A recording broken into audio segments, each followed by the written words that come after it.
El Señor esté con vosotros. Lectura del Santo Evangelio según San Mateo. En aquel tiempo, al salir de la sinagoga, los fariseos planearon el modo de acabar con Jesús. Pero Jesús se enteró, se marchó de allí y muchos lo siguieron. Él los curó a todos, mandándoles que no lo descubrieran. Así se cumplió lo dicho por medio del profeta Isaías. Mirad a mi siervo, mi elegido, mi amado, en quien me complazco. Sobre él pondré mi espíritu para que anuncie el derecho a las naciones.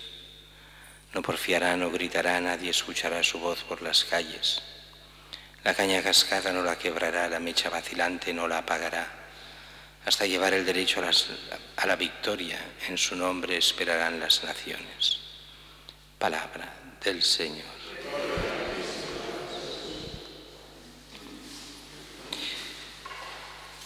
La primera lectura y el Salmo nos hablan de los malvados, porque esto hay que tenerlo muy en cuenta.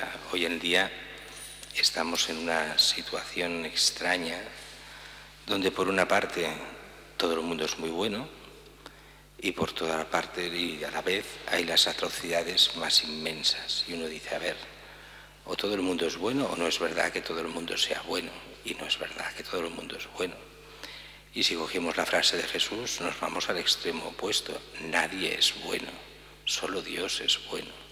Todos nosotros, cada uno tiene sus pecados, sus cosas que hemos de cambiar, su carácter, su forma de hacer las cosas que hemos de ir acomodando a lo que Dios quiera y a la voluntad de Dios. Normalmente ya los que van diciendo todo el mundo es bueno, van mal porque no es verdad.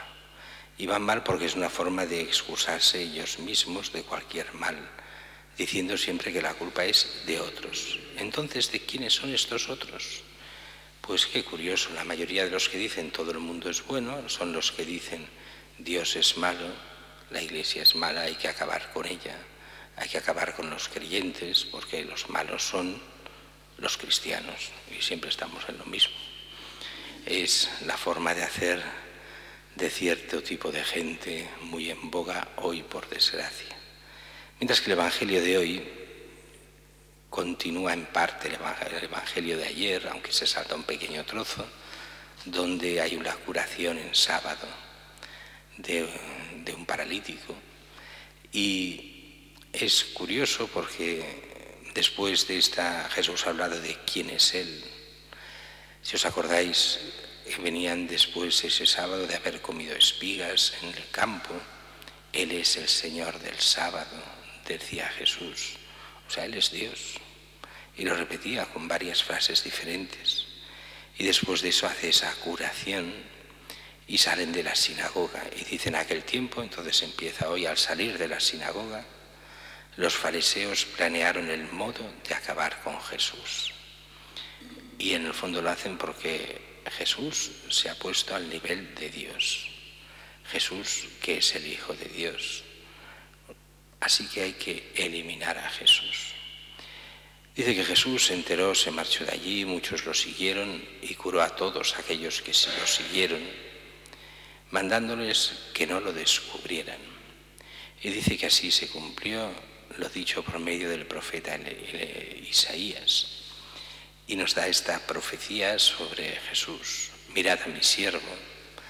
Bueno, la traducción siervo es complicada, porque a la vez quiere decir este texto el siervo y el ministro.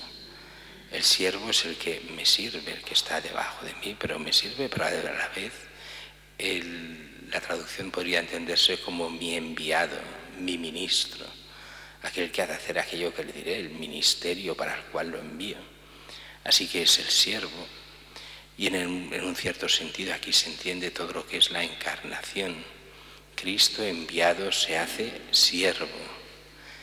Sin serlo se hace siervo. ¿Y siervo de quién? Siervo de Dios y siervo de los hombres.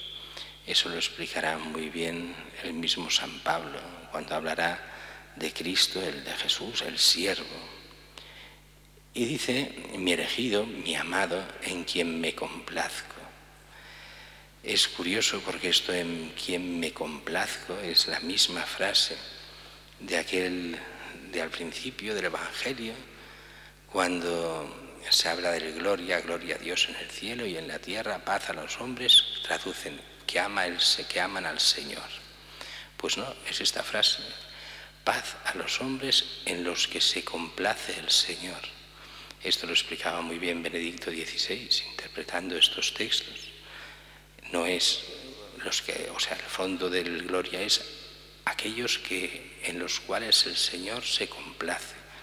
O sea, que hacen la voluntad de Dios, que se hacen hijos de Dios, que son de Dios, que son creyentes y de verdad. Dice: sobre él pondré mi espíritu para que anuncie el derecho a las naciones. Eso se cumplirá. Bueno, su espíritu está desde el primer momento, porque es el Espíritu de Dios el que encarna a Cristo, pero se verá de una forma visible cuando venga el don del Espíritu, aquella vez cuando bajará la paloma en el bautismo de Jesús. Baja el Espíritu Santo sobre él para que él se pueda llamar Cristo, el consagrado de Dios. Cristo es el ungido, el consagrado. Sobre él pondré mi espíritu. Cristo siempre ha tenido el Espíritu del Padre, el Espíritu Santo, pero desde ese momento, para que se vea, pues hay esa bajada del Espíritu. No gritará, nadie escuchará su voz por las calles. Aquí la traducción tampoco es exacta del todo, porque lo que quiere decir es: no se oirán sus gritos en las plazas, en las calles. ¿Qué quiere decir esto? ¿Por qué lo dice? Porque la forma de hablar y discutir de los maestros en aquella época, de los rabinos, era dura. Chillaban por las calles, incluso algunos tenían hasta voceros, o sea, ellos hablaban y los otros chillaban por ellos si no tenían suficiente voz. Y la forma de arreglar las discusiones eran a grito limpio, y cuanto más se gritaba, más razón se tenía. Y dicen: no, Jesús no funciona así. No gritará, hablará. Se le oirá así, pero no a nivel de gritos.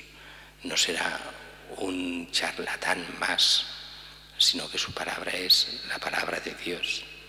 Y entonces dice la forma de actuar: la caña cascada no la quebrará, la mecha vacilante no la apagará.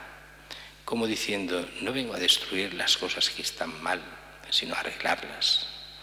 La caña cascada vengo a que se enderece, la luz vacilante a darle más luz para que esa luz ilumine de verdad.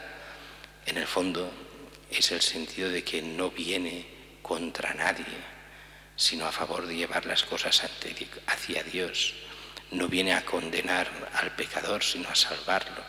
No viene contra nosotros, sino que está a favor nuestro, pero a favor nuestro para que nos decantemos por la verdad, por la justicia, por la santidad, y así podamos llegar al reino de Dios.